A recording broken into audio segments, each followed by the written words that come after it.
My husband abandoned me at a gas station in the middle of nowhere and thought I'd never be able to do anything about it. But I did. I never thought I'd be one of those women who ends up with a story like this. But here we are. My name is Sloane, and what I'm about to tell you happened over the course of 5 years. 5 years that completely rewired who I am as a person. I should probably start at the beginning, at that gas station in the middle of absolutely nowhere, Colorado, where everything fell apart. It was supposed to be a guys' camping trip. My husband and his 3 buddies had been planning it for months. Some weekend retreat up in the mountains where they could drink beer, tell stupid stories, and pretend they were still in their 20s instead of pushing 40. I wasn't invited, obviously. It was their thing. But the Thursday before they left, my husband suggested I come along for the drive up, stay the first night, and then catch a ride back with one of the guys who had to return early for work. It seemed reasonable at the time. Romantic, even. We'd been married for 12 years, and honestly, things had been rocky. I thought maybe he was making an effort. The drive took about 4 hours. We stopped at this rundown gas station somewhere between nowhere and the middle of nowhere, one of those places that looks like it hasn't been updated since 1970-something, with a flickering neon sign and pumps that groaned when you used them. The bathroom was around back, one of those standalone units with a key attached to a wooden block the size of a dictionary. Classy, right? I remember my husband smiled at me when he handed me the key. Looking back now, I can see it wasn't a warm smile. It was the kind of smile someone gives you when they know something you don't. But in that moment, I just thought he was being helpful. The bathroom was exactly as disgusting as you'd expect. Cracked mirror, rust stains in the sink, toilet that probably hadn't been properly cleaned since the Carter administration. I did what I needed to do as quickly as possible, washed my hands with soap that barely lathered, and came back out into the cooling desert evening. The parking lot was empty. Not just empty of our car, completely empty. No cars, no people. Nothing but desert scrub stretching out in every direction, and that relentless Colorado wind that makes everything feel even more isolated than it already is. For a moment, I just stood there, key still in my hand, trying to process what I was seeing. At first, I thought they'd pulled around to the front of the building. Maybe they were inside buying snacks or using the actual bathroom. I walked around the entire place twice, my heels clicking on the pavement, calling out my husband's name. The station itself was locked up tight. A handwritten sign on the door said they closed at 8, and it was now almost 9. The parking lot lights hummed overhead, attracting moths that threw crazy shadows across the asphalt. There was literally no one there. I tried calling my husband. The phone rang once, then went straight to voicemail. His voice on the recording, cheerful, casual, made my stomach drop. "Hey, you've reached me. Leave a message." I hung up without saying anything. Tried again. Straight to voicemail. I tried the 3 friends, one after another, my fingers starting to shake as I scrolled through my contacts. Every single phone, straight to voicemail. That's when the panic started setting in. Real physical panic. Heart racing, hands shaking, that metallic taste in your mouth that comes with pure fear. But even then, I told myself there had to be a reasonable explanation. Maybe they drove up the road a bit to get better cell service. Maybe one of them got sick and they rushed to find a clinic. Maybe there'd been some kind of emergency. Maybe. I stood in that parking lot for 45 minutes, pacing back and forth, calling and calling and calling. With every minute that passed, the excuses I made for them got weaker and the sick feeling in my stomach got stronger. The temperature was dropping. It gets cold fast in the desert at night, and I only had a light jacket. I hadn't brought my purse. Why would I? I was just going to the bathroom. By the time headlights finally appeared on the horizon, I'd cycled through confusion, denial, anger, and had landed somewhere in the neighborhood of numb terror. A truck finally pulled in around 10. The driver was a woman in her 50s, weathered skin and kind eyes, hauling supplies to Grand Junction. She saw me standing there and immediately knew something was wrong. I must have looked like exactly what I was, someone who'd been abandoned in the middle of nowhere with no idea what to do about it. She asked if I needed help. I started crying before I could even answer. The whole story just poured out of me while we stood under that terrible fluorescent light that kept buzzing and flickering. She listened without interrupting, and when I finished, she said something I'll never forget. "Honey, that wasn't an accident. That was a choice." I didn't want to believe her. I got in her truck anyway because what else was I going to do? Sleep on the pavement? She drove me all the way to Grand Junction, about an hour and a half, talking the whole time about her own ex-husband and the day she finally left him. She said sometimes the worst thing a person can do is the best thing that could happen to you, and you just don't know it yet. I nodded along, but honestly, I wasn't really processing anything. I was still in shock, still convinced that when I got to Grand Junction, my husband would be there, full of apologies and explanations. He wasn't. The truck driver dropped me off at a 24-hour diner and gave me $40. I tried to refuse it, but she pressed it into my hand and told me to call someone who actually gave a damn about me. I sat in that diner booth for 2 hours with a coffee I didn't drink, trying to figure out who that person was. My parents were the obvious choice. We weren't super close. My husband had always made subtle comments that created distance between us over the years, and I'd been stupid enough to let it happen. But they were still my parents. They'd help. They had to help. I used the diner's phone because my cell was dying and I didn't have a charger. The conversation with my mother is burned into my brain. Sloan. Oh, thank God. Your husband called us. He's been so worried. He said you had some kind of episode and ran off. Are you okay? Where are you? I remember the floor feeling like it disappeared underneath me. What? Mom, no, he left me. He and his friends. They drove away and left me at a gas station in the middle of nowhere. I've been stranded for hours. There was a pause. Then, in this careful voice, she said, "Sweetheart, that doesn't make any sense. Why would they do that? Your husband said you'd been acting strange all week. He said you got into a fight and jumped out of the car. He's been calling everyone trying to find you. He'd beaten me to it. He'd actually called my parents first and fed them a completely different version of events. One where I was the unstable one, the unpredictable one, the one who couldn't be trusted. And because he'd been setting this up for years, slowly poisoning the well with comments about how emotional I was, how I overreacted to things, how I could be difficult, they believed him. I tried to explain. I really did. I told her about the bathroom, about all their phones going to voicemail, about the truck driver who helped me. But with every word, I could hear the doubt in her voice growing. My own mother didn't believe me. My father got on the phone at some point and said they thought it would be best if I sorted things out with my husband before coming to them. He actually used those words. Sorted things out. Like I was a child who'd gotten into a fight at school. I hung up. I didn't have the energy to keep trying to convince them. The waitress came over and asked if I wanted a refill. I asked her instead if she knew where the nearest shelter was. That first night in the shelter was probably the loneliest night of my entire life. I lay on a cot that smelled like industrial detergent and listened to other women breathing in the darkness. And I realized something profound and terrible. I had no one. My husband had systematically isolated me over the years, and I'd been too trusting to notice. My family believed him over me. I had no close friends because he'd always had reasons why we couldn't spend time with them. I had no money because our accounts were all joint and I didn't have my debit card. I didn't even have identification because my purse was still in the car. Everything I thought I knew about my life had been left at that gas station along with me. I didn't sleep. I couldn't. Every time I closed my eyes, I saw that parking lot, saw the empty space where the car should have been, heard my own voice calling out their names into the darkness. Around 3 a.m, the woman in the cot next to mine started crying quietly. I wanted to say something, to offer comfort, but I had nothing to give. I was empty. The shelter woke up at 6, fluorescent lights snapping on, the smell of institutional coffee brewing somewhere down the hall, women shuffling to the bathrooms with their small bags of toiletries.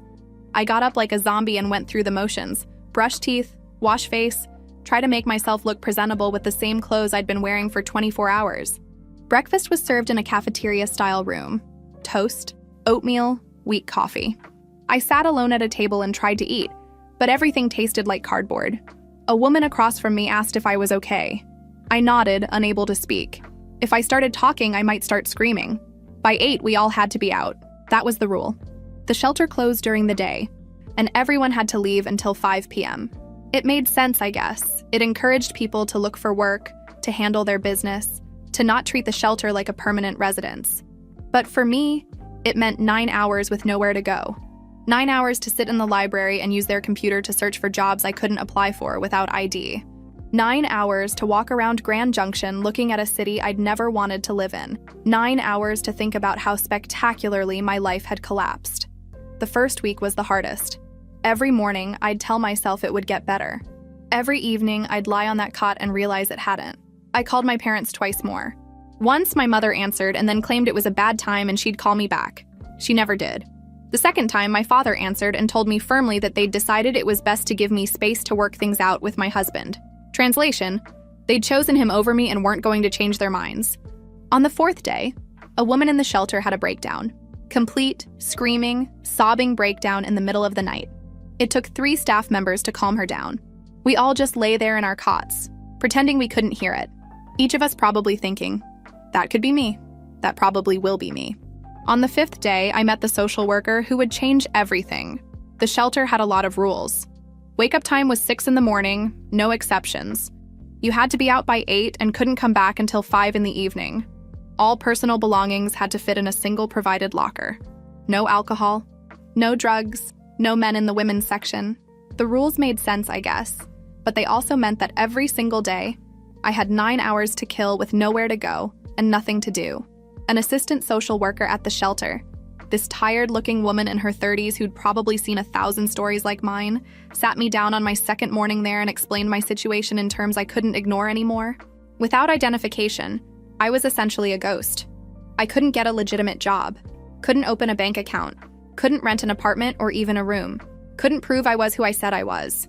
The whole system required paperwork, and all my paperwork was either with my husband or required me to go back to my hometown to obtain. How much does a replacement ID cost? I asked her. Depends on the state, but you're looking at probably $30 to $40 for a basic identification card, maybe more if you need a birth certificate too. And you have to go in person to the vital records office in your county of birth. I had $40 to my name, the same $40 the truck driver had given me. Going back to my hometown meant a bus ticket, which I learned cost $73.50 one way. I didn't have $73.50. I barely had enough for a few meals. She helped me sign up for emergency food assistance, which at least meant I wouldn't starve, and she gave me a list of places that sometimes hired people for cash-based day labor. Under-the-table work, the kind of thing I never thought I'd need to do. But pride is a luxury you can't afford when you're sleeping in a shelter. The cafeteria that hired me wasn't particularly nice. It was one of those places that tries to be trendy, but is really just serving overpriced sandwiches to tourists passing through on their way to the ski resorts. The owner was this sharp-eyed woman in her 60s who looked me up and down when I came in asking about work and said, "You don't look like someone who usually needs under-the-table work." I was honest with her. I didn't have the energy to make up a story. And besides, I was learning that the truth was often stranger than anything I could invent. I told her about the gas station, about my husband, about needing to get to my hometown for identification. She listened without much expression, then said I could wash dishes for $12 an hour, paid daily in cash. No taxes, no paperwork, no trail. It wasn't legal, but neither of us were in positions to be picky about that. So that became my life. 8 to 5, Monday through Saturday, I washed dishes. My hands got raw, and then they got tough. The hot water and harsh soap stripped away whatever softness they'd had. By the end of the first week, I had small cuts on my knuckles that stung whenever I plunged my hands back into the soapy water. By the end of the second week, those cuts had healed into calluses. My body was adapting, even if my mind hadn't caught up yet. I learned to move fast, to anticipate when the lunch rush would hit, to stack plates in a way that maximized space and efficiency.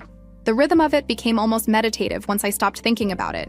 Spray, scrub, rinse, stack, repeat. The other workers were mostly kids, high school and college students picking up extra money. They were nice enough, but there was an obvious divide. They complained about homework and dating drama and whether they'd get the weekend off. I stayed silent, focused on my work, because what was I going to say? That I was 32 years old, sleeping in a shelter, saving for a bus ticket to get identification because my husband had abandoned me at a gas station. Yeah, that would make for great break room conversation. They were there temporarily, for spending money. I was there because it was the difference between sleeping in a shelter and sleeping on the street. Every single day, I got paid.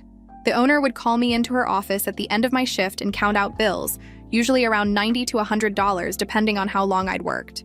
No receipt, no paper trail, just cash changing hands. Every single day, I took that cash and divided it with the precision of a miser. $20 went into my pocket for immediate needs, food for the 9 hours I couldn't be at the shelter, maybe a cheap pair of socks if the ones I had were getting holes. The rest went into a jar I kept in my locker at the shelter. I'd asked one of the staff if it was safe, and she'd given me this look that said, "Nothing is ever really safe here, but it's the best you've got." So I hid the jar at the bottom of my locker, under the spare clothes and toiletries, and every night I'd count it before I went to sleep. $23, $38, $51, $67. The numbers climbed so slowly it was agonizing. Some days I'd have setbacks. need to buy shampoo, or the zipper on my jacket would break, and I'd have to buy a replacement at the thrift store. Each setback felt like being pushed back down a mountain I was trying to climb. I became obsessed with that jar, with watching the bills slowly accumulate. $73.50 felt like a mountain, impossible to climb, but every day it got a little smaller, a little more attainable. I knew exactly how much I had at any given moment. I could calculate in my head how many more shifts I needed, how many more days of washing dishes, how many more nights in the shelter. The hardest part wasn't the work, it was the isolation. I called my parents 3 more times in those first few weeks. Each conversation went the same way. They insisted I needed to talk to my husband. They said he was worried, that he'd called them crying, asking if they'd heard from me. They said I was making things worse by refusing to communicate with him. They actually used the word refusing, like I was a child having a tantrum instead of an adult who'd been deliberately abandoned by someone who was supposed to love them. The 4th time I called, my father actually said, "Your husband said you'd do this. He said you'd make up stories to make him look bad. He warned us you might try to turn us against him." The fact that he chose to believe, that I was capable of that kind of manipulation, but not that my husband was capable of abandonment, told me everything I needed to know. That's when I stopped calling. There was no point. He'd won the narrative war before I even knew we were fighting, and every time I heard their voices choosing him over me, it hurt in a way that made the gas station abandonment feel almost secondary. 3 weeks into the job, the owner, I should probably give her a name in my head, but I always just thought of her as the owner, started warming up to me. I think she'd been waiting to see if I'd quit or flake out. But when I showed up every single day on time and worked without complaining, something shifted. She started making comments about how I was faster than the kids, how she didn't have to tell me things twice, how I had the kind of work ethic she wished she could find in everyone. One afternoon, during a rare slow period, she called me into her office. I thought I was getting fired and my heart basically stopped. Instead, she pulled out her purse and counted out $200 in 20s. "That's an advance," she said. "I know you're saving for a bus ticket. This should cover it plus some extra for whatever you need to do when you get there. You can pay me back $20 a week, no interest." I actually started crying right there in her office, which was humiliating, but she just handed me a tissue and told me to pull myself together before the dinner shift. That moment was huge. It was the first time since the gas station that someone had actually helped me without asking what I'd done to deserve my situation. The bus trip back to my hometown took 8 hours. 8 hours of staring out the window at landscape that became increasingly familiar and increasingly painful. I'd grown up here. I'd met my husband here. We'd gotten married in the church 2 blocks from the courthouse, where I'd now need to get my documents. Every mile felt like traveling backward through my own history. I scheduled the whole trip carefully. The bus arrived at 7 in the morning. The vital records office opened at 8. I'd get my identification card and birth certificate, then catch the 4 p.m. bus back to Grand Junction. I'd be gone before anyone who mattered could see me. That was the plan. The courthouse was smaller than I remembered. I filled out the forms with shaking hands. The clerk was this bored-looking woman who processed my request without even looking at my face. 45 minutes later, I had a temporary identification card and a certified copy of my birth certificate. I was legally a person again. I had 5 hours to kill before the bus. I should have stayed in the courthouse or gone to the library or literally anywhere else. But I was hungry, and there was this diner I used to love, and I thought surely I could just sit in a back booth for an hour and no one would notice me. I was wrong. My sister-in-law walked in 20 minutes after I sat down. Not my husband's sister, my brother's wife. I'd forgotten they lived 3 blocks from the diner. She saw me immediately, and her whole face lit up in a way that made my chest hurt. She basically ran over to my booth and slid in across from me without asking. "Where the hell have you been?" she said. "And before you answer, I want you to know that I never believed a single word that piece of garbage told anyone." That's when I learned that my husband had been telling people I'd run off with someone else. Not that I'd had an episode. Not that I'd left in a fight. He'd upgraded his lie to a full-blown affair with an imaginary person. He was telling everyone I'd been sneaking around for months and finally abandoned our marriage for my lover. The story had apparently gotten more elaborate with each retelling. "He filed for divorce last week," she told me. "Abandonment of the marital home. He's trying to get out of giving you anything in the settlement because he's claiming you left voluntarily." I just stared at her. "I don't even want anything from him. I just want him to leave me alone." "Well, that's not what he's doing," she said. "Sloan, there's more. He's been opening credit cards in your name. I saw the mail before. He's got at least 3 that I know of, and they're all maxed out.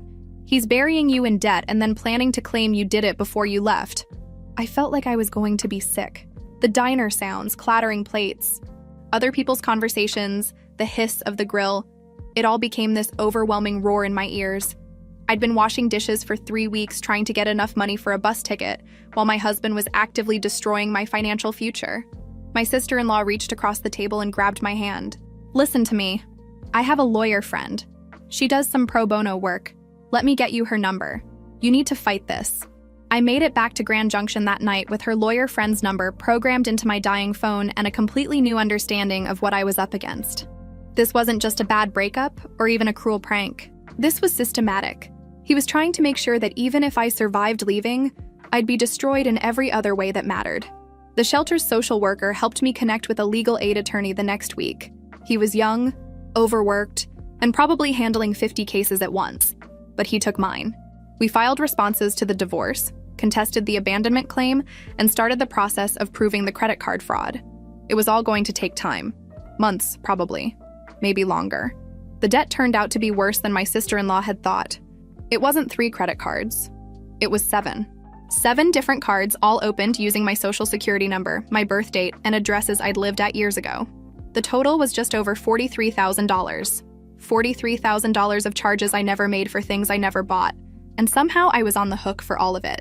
My legal aid attorney, I called him by his first name, which was Tom, because calling him my attorney felt too formal for someone working out of an office that was basically a converted storage closet, explained that proving fraud would take time. We'd need police reports, paperwork from the credit card companies, documentation of where I was when the charges were made. It was going to be a long, bureaucratic nightmare, and there was no guarantee we'd win. The collection calls started around the same time. My old phone number started getting hit with automated calls. When I didn't answer, they started calling my parents. My parents, who still believed I'd abandoned my marriage for another man, were now fielding calls from debt collectors looking for me. My mother called me for the first time since that initial night. She didn't ask how I was doing. She asked why I was letting my debts go to collections and embarrassing the family. When I tried to explain that the debts weren't mine, that my husband had opened them fraudulently, she said something that still echoes in my head sometimes.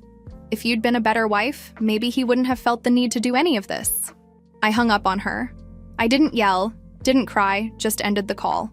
Some part of me had still been holding on to this fantasy that eventually they'd see the truth and apologize, and we'd fix our relationship. That phone call killed that fantasy. They'd chosen sides, and they hadn't chosen mine. 8 months after the gas station incident, I was in a very different place than I'd been that first night. I had a room now, not an apartment, just a single room in a house with 4 other tenants. But it was mine. I was working full-time at the cafeteria, and the owner had promoted me to a supervisor position, which came with a legitimate paycheck instead of cash. I'd paid her back the $200 loan. I had my documents. I had a bank account with exactly $912 in it, which felt like a fortune. But I also had a court date approaching for the divorce proceedings, collection agencies calling the shelter as a forwarding address, and the constant low-level anxiety that at any moment, something else would blow up in my face. The cafeteria became my refuge. There's something meditative about repetitive work when your brain is chaos. Wash dishes, prep vegetables, make sandwiches, clean counters, repeat. The owner started teaching me more about the business side, how to do inventory, manage suppliers, handle difficult customers. I think she recognized something in me, some kind of desperate hunger to prove I was worth something. She fed that hunger with responsibility, and I grabbed onto it like a lifeline. It was during this period that he started coming in, the medical student. He'd been a customer before, always ordered the same thing: turkey sandwich on wheat, no mayo, extra tomatoes, black coffee, but I'd never really paid attention to him beyond taking his order. But now he was coming in late at night, after the dinner rush, usually around 9 or 10 p.m. He'd sit at the corner table with textbooks and notes spread everywhere, and he'd study until we closed at 11. At first, I barely noticed him. Just another customer in a long line of customers. But after a few weeks, I started to recognize the pattern. Same time, same table, same order. He'd nod at me when he came in, a quick acknowledgement, then disappear into whatever he was studying. Anatomy, from what I could see when I passed by his table. Detailed diagrams of the human body, medical terminology I couldn't begin to pronounce. It took another 2 weeks before he actually started talking to me beyond his order. It was a slower night, One of those random Tuesdays where the place was dead, and I was wiping down tables near where he sat. He looked up from his textbook and asked if I wanted the leftover coffee since we were just going to throw it out anyway. I said yes because free coffee is free coffee, and I'd learned not to turn down anything free. Then he asked if I wanted to sit for a minute since the place was dead. I said yes to that too, mostly because my feet hurt, and I'd been on them for 9 hours straight. His name was something common. I won't write it here because this isn't really about him. It's about what he represented to me at that moment in my life. He was in his 3rd year of medical school, specializing in emergency medicine. He came to the cafeteria to study because his apartment was loud. Thin walls, neighbors who fought constantly, and the library closed too early for his night owl schedule. We talked for maybe 15 minutes before other customers came in. But it was 15 minutes where I wasn't Sloan who got abandoned, or Sloan who's fighting a divorce, or Sloan who sleeps in a shelter. I was just Sloan, having a conversation about whether studying at night was more effective than studying in the morning, his position, or if it just meant you were more caffeinated than educated, my position. He started staying later. We started talking more. Nothing inappropriate. He'd study, I'd do closing work, and we'd chat during the slow periods. He never asked about my past or why I was working at a cafeteria in my 30s, or any of the questions that would have required me to unpack the previous year of my life. We talked about movies and music and the weird customers we'd both encountered, and whether the universe was infinite or just really, really big. It was the closest thing I'd had to a normal human interaction in months. No pity, no judgment, no complicated history. Just 2 people talking about nothing important. And somehow that made it the most important part of my day. Meanwhile, the lawsuit crept forward with all the speed of continental drift. Tom filed our response, calling it what it was, a frivolous attempt at intimidation. We had a preliminary hearing scheduled for January, which was 3 months away. 3 months of this thing hanging over my head like a sword. My husband's attorney sent a formal demand through Tom. They wanted me to sign away any claim to marital assets, including the house, the cars, the joint savings that I'd contributed to for 12 years in exchange for my husband agreeing not to pursue the debt issue. Basically, I could walk away with nothing and let him keep everything, or I could fight and risk being held responsible for $43,000 of fraud. Tom asked what I wanted to do. I remember sitting in his cramped office, looking at the water stain on the ceiling that looked vaguely like a bird, and feeling this strange calm wash over me. Fight it, I said. All of it. I'm not signing away my life because he's threatening me. Let them take me to court. It's going to get ugly, Tom warned. It's already ugly, I said. At least this way I'm not pretending it isn't. The preliminary divorce hearing happened on a Thursday. I had to take the day off work, which meant losing a day's pay, but there was no way around it. The courthouse was in my hometown, which meant another bus ride into my past. I wore the only professional outfit I'd managed to piece together from the thrift store, a black skirt and a gray blouse that fit okay if I kept the jacket buttoned. I looked like I was going to a funeral. Appropriate, considering I was watching the legal death of my marriage. My husband showed up with his expensive attorney, looking confident and put together in a way that made me want to scream. He'd gained weight since I'd last seen him. Not a lot, but enough to notice. He didn't look at me when he walked in, didn't acknowledge my existence at all. Just sat at his table and whispered with his lawyer like I was furniture. The hearing itself was mostly procedural. Tom had filed our responses contesting the abandonment claim and alleging financial fraud. My husband's attorney argued that I'd left voluntarily and had been unstable for months prior to my departure. They submitted affidavits from his 3 friends backing up his version of events. Tom submitted the messages. The text messages from my husband's friends that my sister-in-law had somehow managed to get screenshots of before they were deleted. Messages from the day of the gas station incident, laughing about the prank, joking about how long I'd wait before figuring out they weren't coming back. Messages that made it very, very clear this had been planned and deliberate. I watched my husband's face when Tom projected those messages on the screen, watched the color drain out of it, watched him lean over to whisper frantically to his attorney. The attorney asked for a brief recess, which the judge granted with this look that suggested she knew exactly what was happening. When we came back, suddenly my husband's team wanted to reconsider the terms and work toward an amicable settlement. Translation? They knew they'd lost the abandonment argument and were scrambling to minimize damage. The judge, a stern woman in her 60s who looked like she'd seen every divorce trick in the book, denied the abandonment claim right there. She also ordered a temporary freeze on any further credit card use in my name and scheduled a follow-up hearing on the fraud allegations. Outside the courthouse, he tried to talk to me, followed me to where I was waiting for my bus and tried to have a conversation. His exact words were, "We can still fix this, Sloan. We can work through it. I still love you." I looked at him, really looked at him, and tried to find any trace of the man I'd married 12 years ago. I couldn't. "You don't love me," I said. "You don't even know what that word means. You love control. You love having someone to manipulate. But love? Actual love? You've never felt that for anyone but yourself." He started to respond, but I turned and walked away. Got on my bus. Didn't look back. 8 months turned into a year, then 2. Time has this weird way of moving both incredibly slowly and terrifyingly fast when you're rebuilding your life from scratch. The legal battle with my ex-husband dragged on through continuances and paperwork and more court dates than I'd ever imagined possible. But other things were changing. Good things. I'd been promoted again at the cafeteria, this time to assistant manager. Real salary, benefits, the whole package. I'd moved out of the room rental situation and into a small studio apartment that was technically too expensive for my budget, but felt like a palace after the shelter and the shared house. I had furniture from thrift stores and a mattress I'd bought new because I'd decided that if there was one thing I deserved after everything, it was a bed that no one else had slept in first. The owner of the cafeteria, her name was June, and I'd finally started using it, had started talking about retiring. She was 68 and tired, and her kids had no interest in taking over the business. She hadn't said anything explicitly, but I got the sense she was testing me, seeing if I could handle more responsibility. I was working 14-hour days sometimes, covering for sick employees, dealing with suppliers, basically running the place while she took longer and longer vacations to visit her daughter in California. Then the new lawsuit came. My ex-husband, his attorney technically, but same difference, filed a civil suit against me for defamation and emotional distress. The claim was that I'd spread malicious lies about him that had damaged his reputation and caused him significant psychological harm. They were asking for $75,000 in damages.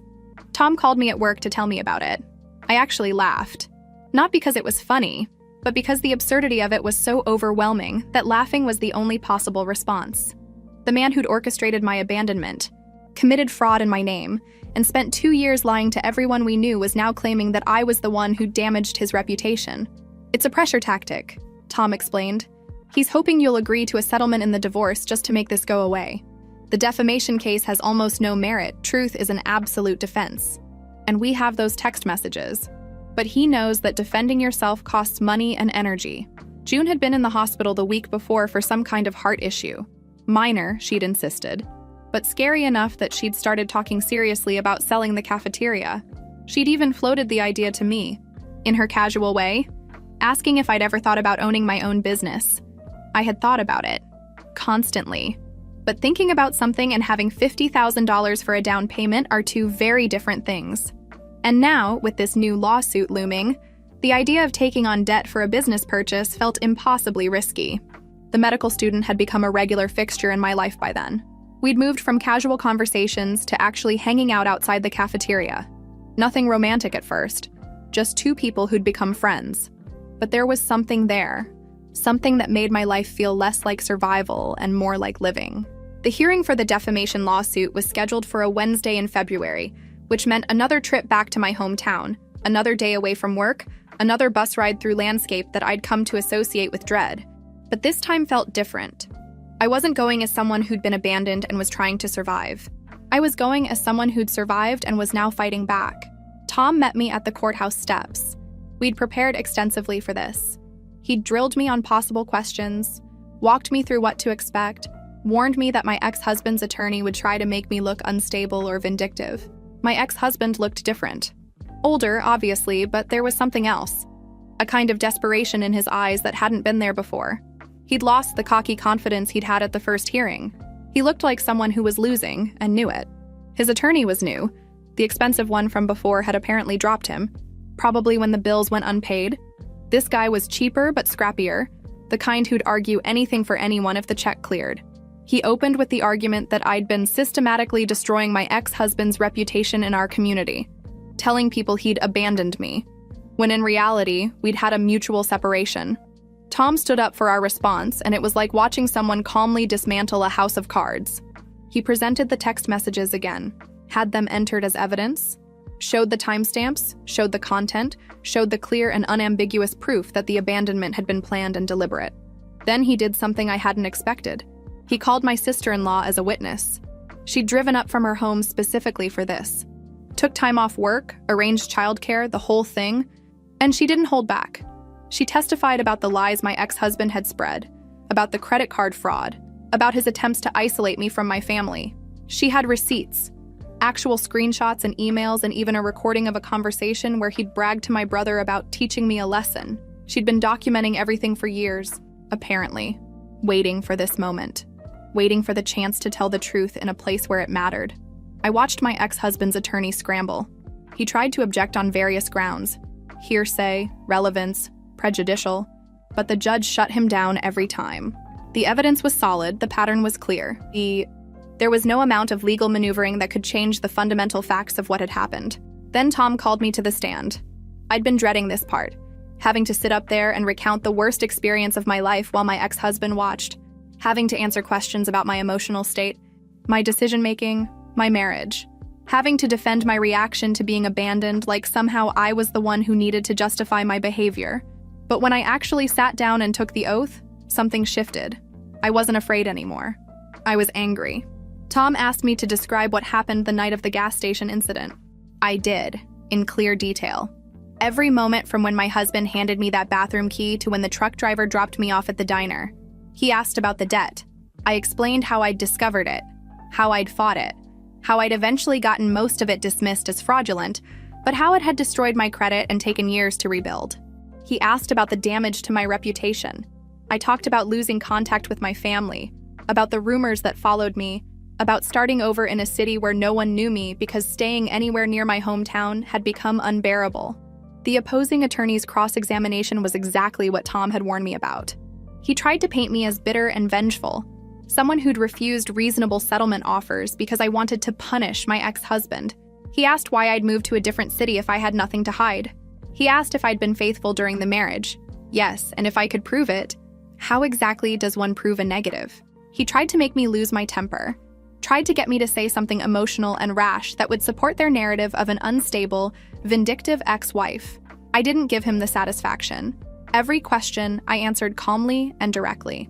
When he asked why I'd refused to work things out with my husband, I looked at the judge and said, because a person who would deliberately abandon their spouse at a gas station in the middle of nowhere, then commit fraud in their name, then sue them for speaking the truth about it isn't someone you work things out with. That's someone you get away from as quickly as possible. The judge called a recess after that. 30 minutes. Tom and I went to the hallway and he told me I'd done well, that I'd come across as credible and sympathetic without being emotional. I felt numb more than anything. Saying all of it out loud, in an official capacity, with my ex-husband sitting there watching, had been more exhausting than I'd anticipated. When we reconvened, the judge didn't waste time. He'd clearly made up his mind during the recess. He called the defamation case frivolous and without merit, and dismissed it with prejudice, which meant it couldn't be filed again. He also ordered my ex-husband to pay court costs, both his own and mine, and sanctioned his attorney for bringing a case that was clearly meant to harass rather than seek legitimate legal remedy. The words he used were vexatious litigation, and he was clearly annoyed at having his time wasted with such an obviously baseless claim. Then he did something even better. He issued a final order on the divorce right there, without waiting for the scheduled hearing. I got half of the marital assets like I should have from the beginning. My ex-husband was responsible for his own debts, all of them. The credit card fraud was acknowledged in the record, and there was a restraining order included that prohibited him from contacting me except through attorneys, and only for legitimate legal purposes. It was more than I'd hoped for. It was everything. I'd won, completely and totally won. Outside the courthouse, my ex-husband did the last thing I expected. He tried one more time, caught me walking to the bus stop and followed me, talking rapidly, desperately, saying he'd made mistakes, saying he still loved me, saying we could start over. I stopped walking and turned to look at him, really look at him. He was crying, actual tears running down his face, and I felt nothing. You don't love me, I said. You love what I represented. Someone who you could control, someone who wouldn't fight back. But I'm not that person anymore. Sloan, please. No, I said. You know what the worst part is? It's not what you did. It's that you think you deserve forgiveness for it. That you think crying and saying you love me erases abandonment and fraud and 2 years of legal harassment. It doesn't. And I don't forgive you. Not because I'm bitter, but because you don't deserve it. I turned and walked away, and got on my bus, and I knew it was the last time I'd see him. On the bus ride back to Grand Junction, I called June, told her I wanted to move forward with the business purchase, told her I'd talked to the bank and they were willing to work with me, told her I was ready to take the risk. She laughed. Actually laughed.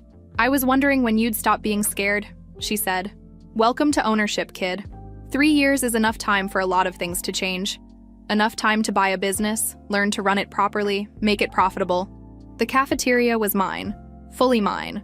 I'd signed the papers 14 months after that courthouse victory, with a loan that terrified me and June's promise that she'd consult for the first 6 months.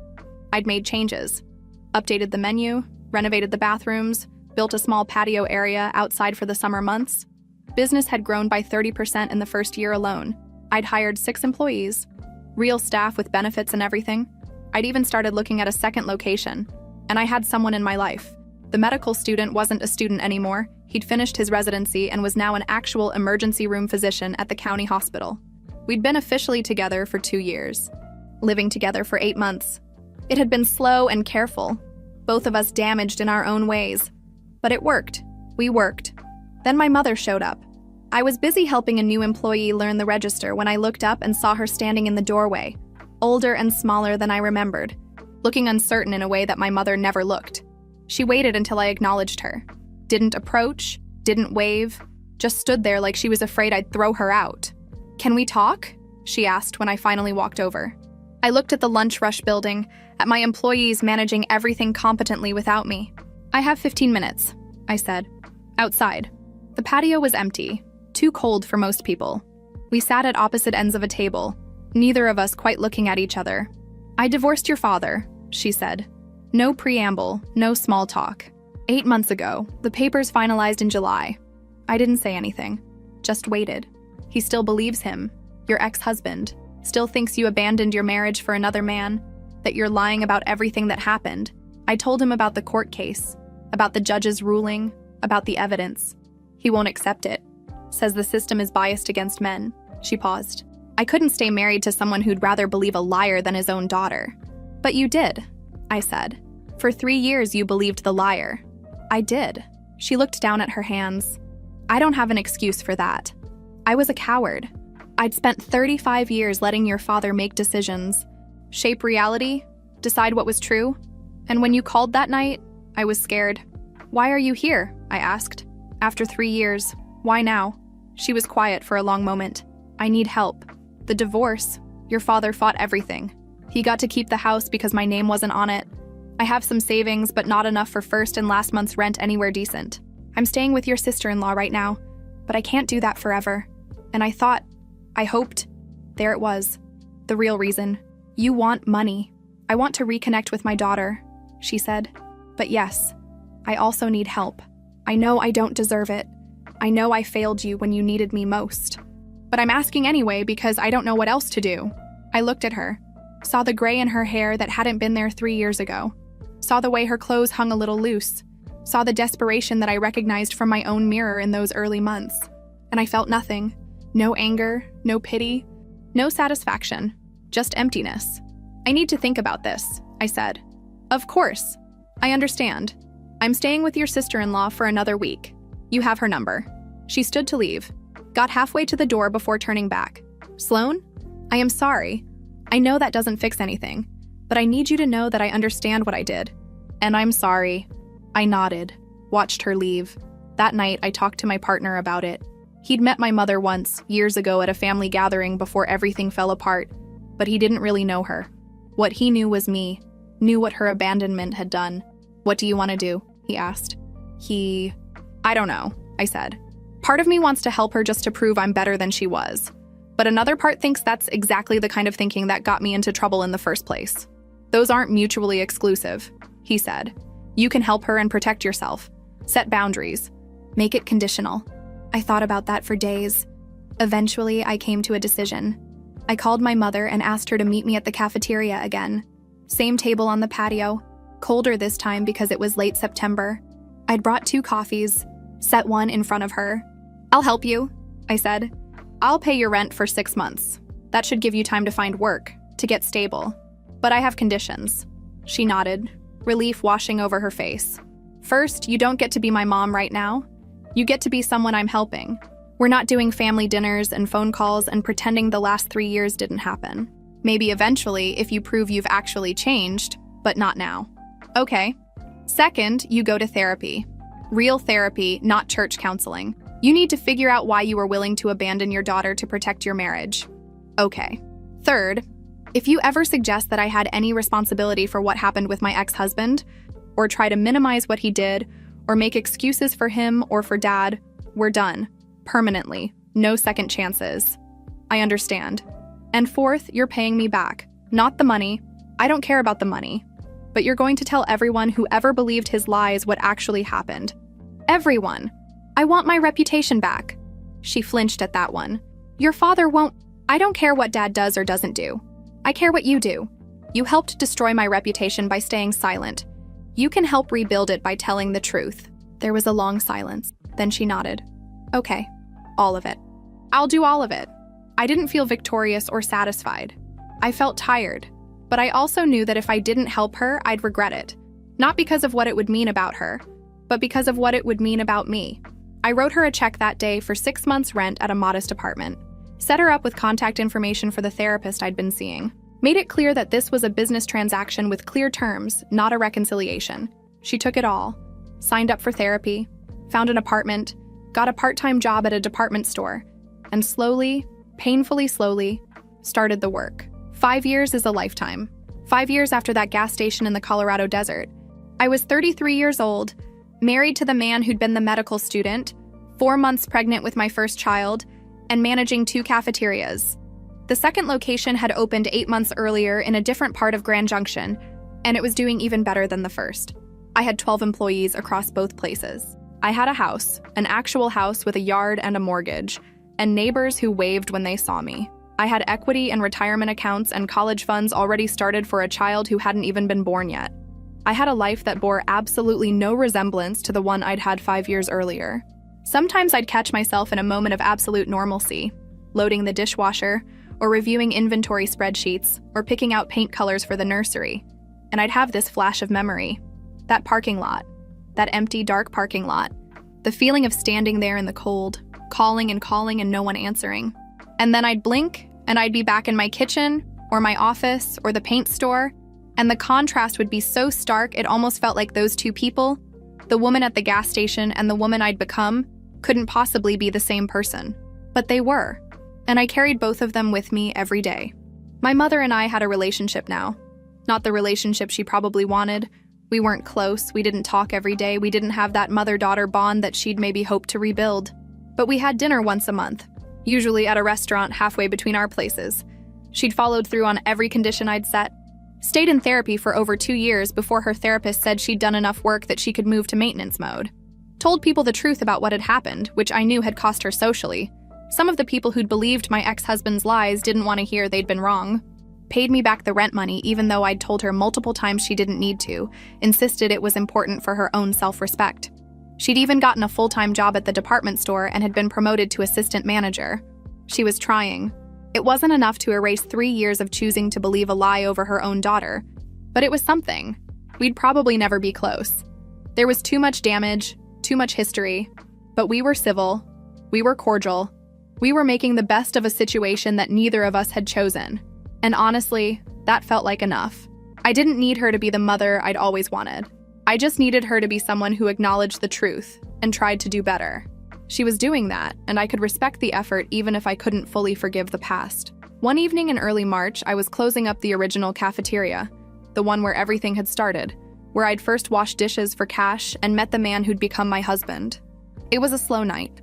My manager had handled most of the work, and I was just doing final checks before locking up. My phone rang. It was my sister-in-law. "Hey," she said. "I'm probably being paranoid, but I thought you should know. I ran into someone who knows your ex, and apparently he's been asking around about you. Wants to know where you work, where you live, if you're married. The restraining order expired 2 years ago, so legally he can reach out, but I wanted to give you a heads up in case he tries anything." I felt my heart rate pick up for just a second. That old panic response, that muscle memory of fear. But then I looked around at my cafeteria, my employees cleaning up, my registers being balanced, my business that I'd built from nothing, and the fear evaporated. "Do you want me to tell him anything?" she asked. "Or tell him to leave you alone?" I thought about it, about all the ways I could respond. All the things I could say, all the ways I could let him know that I'd built something real and substantial and good out of the wreckage he'd tried to bury me in. I could tell him about the cafeterias, about the house, about the marriage, about the baby on the way. I could send him a message through mutual acquaintances about how spectacularly I'd succeeded despite his best efforts to destroy me. But you know what? That would mean I was still thinking about him, still measuring my success against his failure, still letting him occupy space in my head that I'd rather fill with literally anything else. "No," I said. "Don't tell him anything. Let him wonder." Because that was the truth of it. He'd become irrelevant. Not through any grand confrontation or dramatic final showdown. Not through revenge or proof or showing him that he'd been wrong about me. Just through time and work and the simple act of choosing to build something instead of staying buried in what he'd tried to do to me. I finished locking up and drove home to my husband, who was making dinner because I'd mentioned being tired lately with the pregnancy. We ate on our porch even though it was a bit chilly, because we just had the porch built and I loved it too much not to use it. We talked about names for the baby. He wanted something traditional, I wanted something unusual. We'd been having this debate for weeks and still hadn't landed anywhere. "You okay?" he asked at one point. He always knew when something was on my mind. "Yeah," I said, and I meant it. "I'm okay. More than okay, actually. I'm good." Our daughter kicked, strong enough that he could feel it through my belly when he put his hand there. We both laughed. This little person who'd never know the woman I'd been 5 years ago at that gas station, who'd never know what it felt like to have absolutely nothing and no one, who'd grow up in a house with parents who loved each other and a mother who owned her own business, and a life where abandonment was just a word in the dictionary, not a lived experience that shaped everything that came after. That night, after my husband had fallen asleep, I lay awake for a while thinking about those 5 years.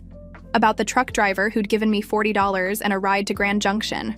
About June, who'd given me a chance when I had no credentials and no references. About Tom, who'd fought for me when I had no money to pay him properly. About my sister-in-law, who'd believed me when my own parents hadn't. About the medical student who'd become my husband, who'd never once asked me to be anyone other than who I was. I'd spent so much time in those early months thinking about what had been taken from me. My marriage, my family, my reputation, my financial security, everything. I'd been left with nothing but $40 and the clothes I was wearing. But somewhere along the way, I'd stopped thinking about what I'd lost and started thinking about what I was building. And what I'd built, slowly, painfully, one day at a time, was better than anything I'd had before. More honest, more mine, more real. 5 years, one gas station, one choice to keep going when everything said to give up. One choice that I made every single day for months, then years, until it wasn't even a choice anymore. It was just who I'd become, and a life that was entirely, irrevocably mine.